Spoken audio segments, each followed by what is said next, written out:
जिंदा समंदर अफसांचा। तहरीर खालिद नजीर। मैंने एक सपना देखा है। वो मेरे सीने पर सर रखकर बोली। मैं प्यार से उसकी तरफ ऐसे देखने लगा कि जैसे सारी दुनिया एक तरफ और उसकी बात एक तरफ। और अगर कभी मैं बेध्यानी में बेतवज्जही के साथ हाँ हूं कर भी लेता तो वो मेरा मुंह नोच लेती। आप मेरी बात ध्यान से क्यों नहीं सुनते? सो इसी वजह से मैंने अब की बार ऐसी कोई गलती ना की और पूरी दिलचस्पी से बात को सुनते हुए कहा, फिर क्या हुआ? वो बोली, बाबा मैंने एक समंदर देखा है, जिंदा समंदर। सच में बाबा, सच में। मैंने उसे हैरती तासुर से देखा और फिर उसी लहजे में जवाब दिया, अच्छा फिर? वो फिर गोया हुई।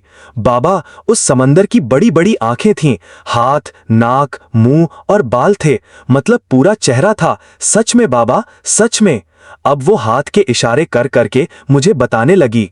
अब मैं प्यार से उसके बालों में हाथ फेरने लगा और कहने लगा, अच्छा फिर क्या हुआ?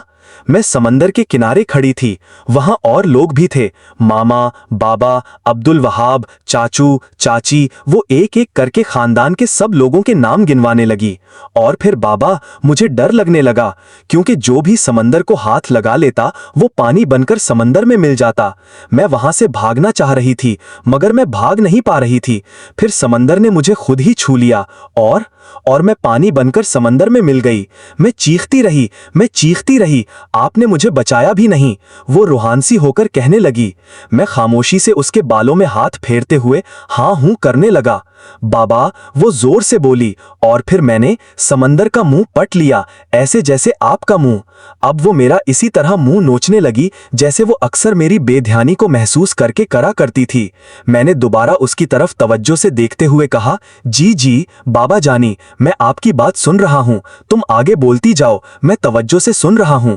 वो बोली, अच्छा बाबा, क्या हमारी दुनिया में भी जिंदा समंदर होता है? मैंने कहा, नहीं बाबा, हमारी दुनिया में ऐसा कुछ नहीं होता। बस अब तुम सो जाओ, अभी काफी रात बाकी है।